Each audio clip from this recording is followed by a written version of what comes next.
Assalamualaikum warahmatullahi wabarakatuh. Selamat siang teman-teman. Bagaimana kabarnya hari ini? Semoga selalu diberi kesehatan begitu ya.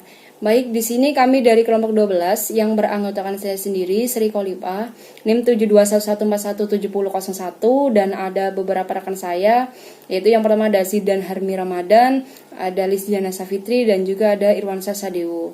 Nah, sebelumnya kami mengucapkan selamat Idul Fitri 1441 Hijriah, minal aizin wal faizin, mohon maaf lahir dan batin. Baik, lanjut. Di sini kami akan mempresentasikan hasil diskusi kami terkait dengan topik akuntansi perilaku dengan judul jurnal internasionalnya itu Exploring the Relationship Between Environmental Uncertainty, Business Strategy, and Management Control System on Firm Performance. And then subbab yang akan dibahas di sini itu ada abstrak, ada introduce, literatur review, variable and hypothesis, metodologi, dan juga ada discussion and conclusion. Yang pertama itu ada abstrak. Ada dua bagian di sini. Yang pertama tujuan penelitian dan juga ada analisis data. Nah, tujuan penelitian di sini itu untuk mengetahui hubungan antara ketidakpastian lingkungan, strategi bisnis, dan juga sistem kontrol manajemen pada suatu perusahaan begitu. Nah, yang kedua itu ada analisis data. Dijelaskan dalam penelitian ini bahwa data itu diambil dari 94 perusahaan manufaktur yang ada di negara Turki, di mana dari peringkat 500 kelas atas atau tingkat pengembalian formulir surveinya itu 20% dari 469 perusahaan begitu. Data tersebut lalu dimasukkan ke dalam perangkat Lunax SPSS versi 13 untuk data analisis multikolorasi, analisis berganda, dan analisis independen sampel t-test yang dilakukan begitu. Baik, yang kedua itu ada introduce. Yang pertama itu dalam lingkungan yang sangat kompetitif saat ini, bisnis harus melakukan kinerja yang tinggi. Studi menunjukkan bahwa peningkatan kinerja dan keberlanjutan itu tidak hanya dalam satu faktor saja, namun beberapa faktor begitu. Dan ini dapat meningkatkan peningkatan sistem kontrol manajemen atau MCS. Yang kedua itu manajemen bisnis memerlukan untuk lingkungan internal maupun lingkungan eksternalnya itu ketika pada saat merancang dan menerapkan strategi mereka sendiri. Nah, selama pengumpulan dan pemrosesan datanya, MCS ini sangat penting untuk perusahaan yang beroperasi dalam sebagai sistem umpan balik. MCS ini sangat penting dalam menentukan tindakan operasional yang dilakukan, mengklarifikasi harapan bersama, menentukan prioritas menentukan prioritas untuk perbaikan operasional, dan juga menentukan target yang dapat mempengaruhi kinerja saat ini dan tindak lanjutnya. Nah, yang ketiga itu kinerja tinggi. Untuk bisnis ini memiliki dua arti. Yang pertama itu produksi tertinggi dengan biaya rendah, di mana kondisi pasar yang stabil. Kedua, itu sepenuhnya menerapkan strategi diferensiasi yang dapat merespon untuk tahu perkembangan baru dan menyesuaikan dirinya dengan situasi yang baru atau kondisi yang baru, di mana saat di bawah kondisi itu yang tidak menentu. Untuk tujuan ini, MCS itu harus memungkinkan perusahaan untuk berpikir sesuai dengan kondisi atau suasana lingkungan begitu. Dengan kata lain mereka seharusnya menjaga efek variabel kontingensinya dalam keseimbangan yang berkelanjutan begitu. Nah, yang ketiga itu ada literatur review yang akan dijelaskan oleh rekan saya Zidan Harmi Ramadan. Baik, cukup sampai di sini penjelasan dari saya. Apabila ada salah-salah kata saya mohon maaf. Wabillahi taufiq wal hidayah. Wassalamualaikum warahmatullahi wabarakatuh. Assalamualaikum warahmatullahi wabarakatuh. Nama saya Zidan Harmi, NIM 721141780. Di sini saya akan menjelaskan bab literatur review.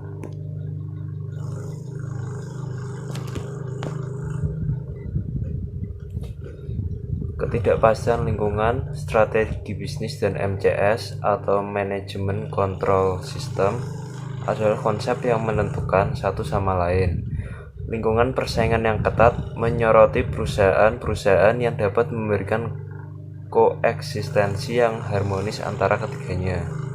Untuk mencapai kinerja tinggi, perusahaan harus mengkonfigurasi strategi dan manajemen kontrol sistem sesuai dengan kondisinya.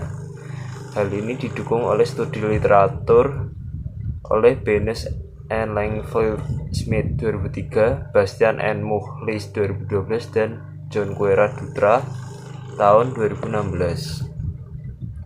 Bastian dan Muchlis tahun 2012 menunjukkan bahwa ketidakpastian lingkungan, strategi bisnis, dan kinerja organisasi secara positif terkait.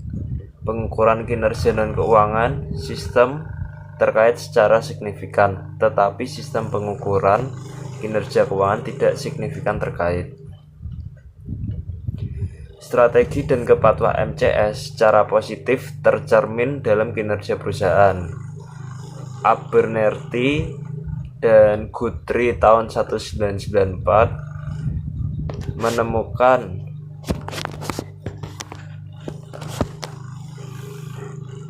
menemukan bahwa efektivitas unit bisnis tergantung pada kecocokan antara desain sistem informasi dan postur strategis perusahaan. Sistem informasi yang memiliki karakteristik sistem lingkup luas ditemukan lebih efektif di perusahaan dengan strategi produk atau pasar yang berkelanjutan, pengembangan dan inovasi, strategi diferensial daripada di perusahaan yang melindungi secara komparatif pasar produk yang sempit dan stabil, yaitu strategi kepemimpinan biaya. Lalu masuk ke slide selanjutnya, yaitu variabel dan hipotesis. Variabel di sini saya akan menjelaskan variabel yang pertama, yaitu ketidakpastian lingkungan atau environmental uncertainty. Ketidakpastian lingkungan membuat perusahaan sulit untuk mengambil keputusan yang sehat. Ketidakpastian lingkungan menunjukkan pengaruhnya dalam 3 cara berbeda: ketidakpastian pelanggan, ketidakpastian teknologi, dan ketidakpastian kompetitif.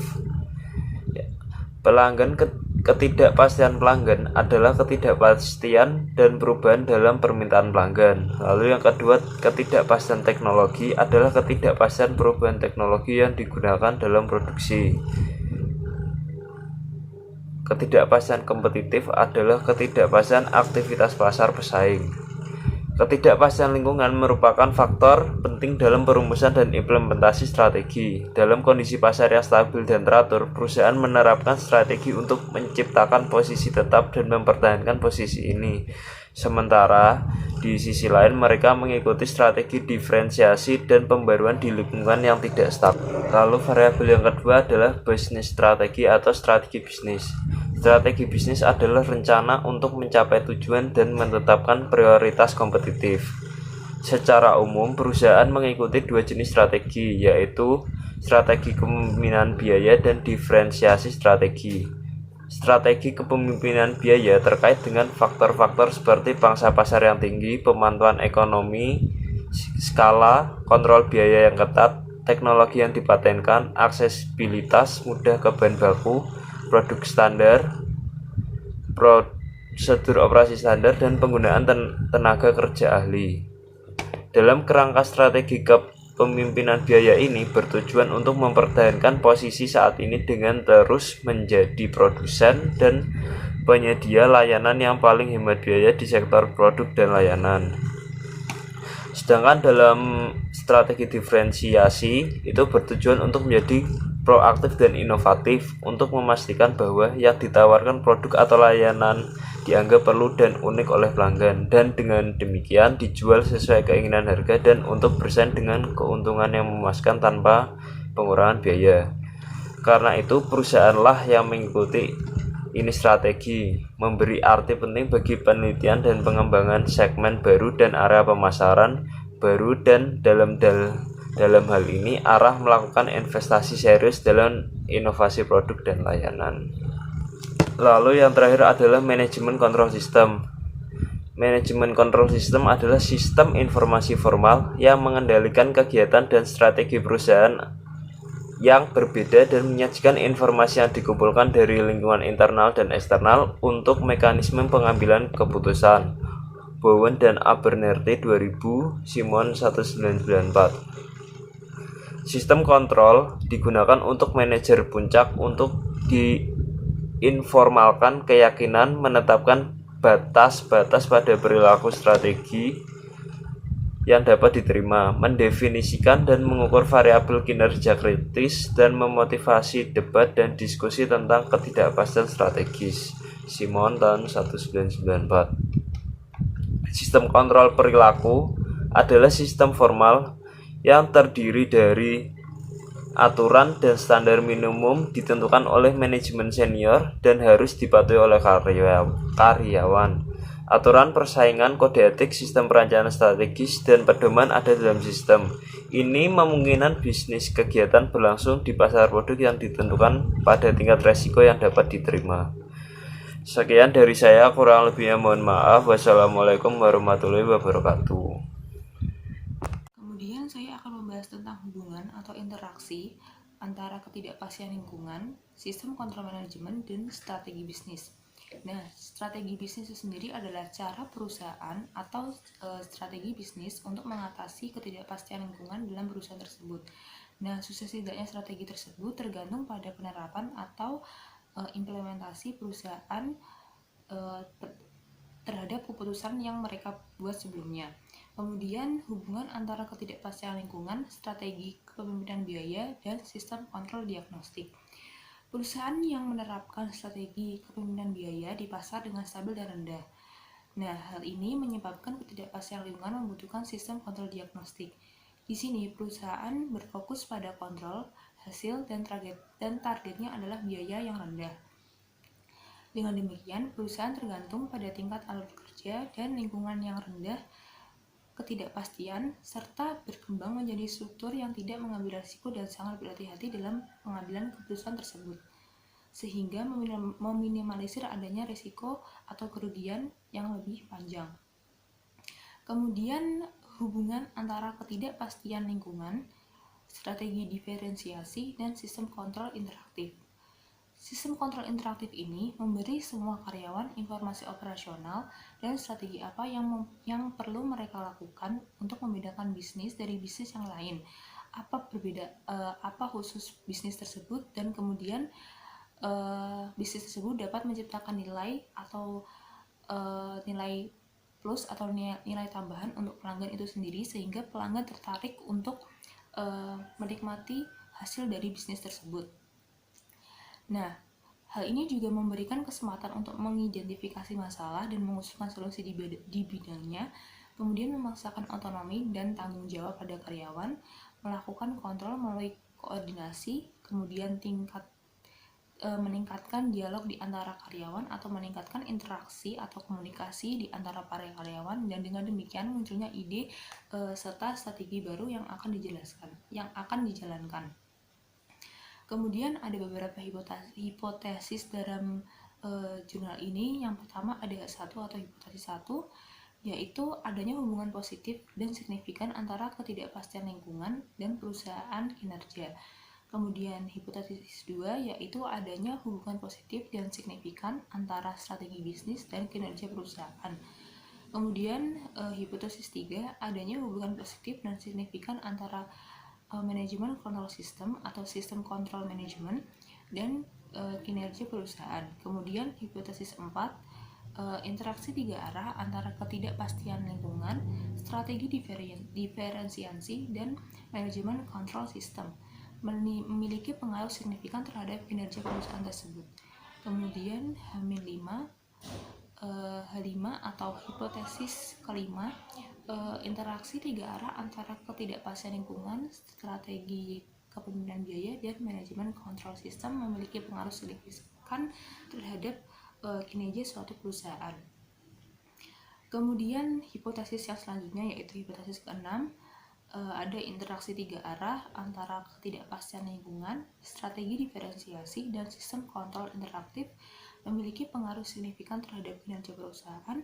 Terus H7 atau hipotesis 7, yaitu interaksi 3 arah antara ketidakpastian lingkungan, strategi diferensiasi, dan sistem kontrol diagnostik berpengaruh signifikan terhadap kinerja perusahaan. Kemudian hal 8 atau hipotesis ke-8, adanya interaksi tiga arah antara ketidakpastian lingkungan, strategi kepemimpinan biaya, dan sistem kontrol interaktif memiliki pengaruh signifikan terhadap kinerja perusahaan. Kemudian ada H9 atau hipotesis ke-9, adanya interaksi tiga arah antara ketidakpastian lingkungan, strategi kepemimpinan biaya, dan sistem kontrol diagnostik berpengaruh signifikan terhadap kinerja suatu perusahaan. Kemudian saya akan beranjak mengenai metodologi dalam jurnal ini atau metodologi yang kami lakukan. Yang pertama, the nature of the research and sampling. Nah, penelitian ini menggunakan data dari 469 perusahaan manufaktur yang berada di peringkat 500 teratas di Turki. Hal ini merupakan bentuk dari data penelitian yang dikirim pada 21 Mei 2016 melalui pos ke manajer puncak atau manajer umum ataupun wakil manajer umum dari perusahaan manufaktur yang berpartisipasi.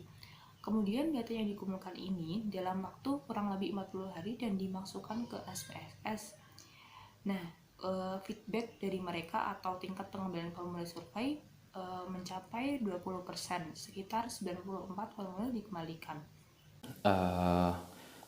Pada metodologi data collection tools, pada bagian pertama untuk menilai ketidakpastian lingkungan dalam konteks pasar, teknologi, dan kompetitif, kami menggunakan skala yang dikembangkan oleh Desargo, Benedetto, Song, and Sinha 2005. Survei peserta diminta untuk menunjukkan ide-ide mereka pada skala 5 poin, mulai dari 1 sangat tidak setuju hingga 5 sangat setuju. Yang ketiga, data analisis. Di dalam penelitian ini, data dimasukkan ke dalam perangkat lunak SPSS versi 13 untuk data analisis, multikorelasi, analisis regresi berganda, dan analisis independent sample test. Yang terakhir itu ada kita bahas discussion and conclusion. Sasaran penelitian ini adalah untuk menguji pengaruh interaksi tiga arah antara EU, BS, dan MCS kinerja perusahaan. Sampel penelitian terdiri dari manajer puncak, manajer umum, dan wakil general manager dari perusahaan manufaktur yang masuk dalam 500 besar di Turki. Sesuai dengan tujuan studi, 4 kuesioner dilakukan dan kuesioner ini dikirim ke 469 perusahaan manufaktur melalui surat. 94 manajer merespon kuesioner. Responnya rata-rata 20%. Dalam analisis data, analisis faktor statistik deskriptif, mean dan standar deviasi, analisis korelasi, analisis regresi berganda, dan testi. Yang pertama, analisis korelasi digunakan untuk menguji pengaruh EU, BS, MCS, dan istilah interaksi pada kinerja keuangan, non-keuangan, dan umum. Yang kedua, analisis regresi berganda digunakan untuk menguji efek EU, BS, MCS, dan interaksi ketentuan pada kinerja perusahaan umum yang sesuai untuk perusahaan tinggi kinerja. Terakhir, pengaruh variabel independen terhadap kinerja rendah dan tinggi secara individual dijelaskan melalui uji testi. Hasil analisis ini menunjukkan bahwa variabel independen bervariasi sesuai untuk kinerja perusahaan, keuangan, non-keuangan, dan umum yang rendah. Sejumlah keterbatasan penelitian ini dapat disebutkan. Yang pertama, sampel terdiri dari 500 teratas perusahaan di Turki. Oleh karena itu, sampel yang lebih komprehensif mungkin berguna untuk studi selanjutnya maksud saya. Juga penelitian ini menggunakan menggunakan EUPS MCS dan interaksi tiga arah sebagai variabel yang mempengaruhi kinerja perusahaan. Penelitian ini di masa depan mungkin termasuk variabel seperti ukuran organisasi, struktur, teknologi canggih, dan budaya. Mungkin sekian dari saya, kurang lebihnya mohon maaf. Wabillahi taufiq wal hidayah. Wassalamualaikum warahmatullahi wabarakatuh.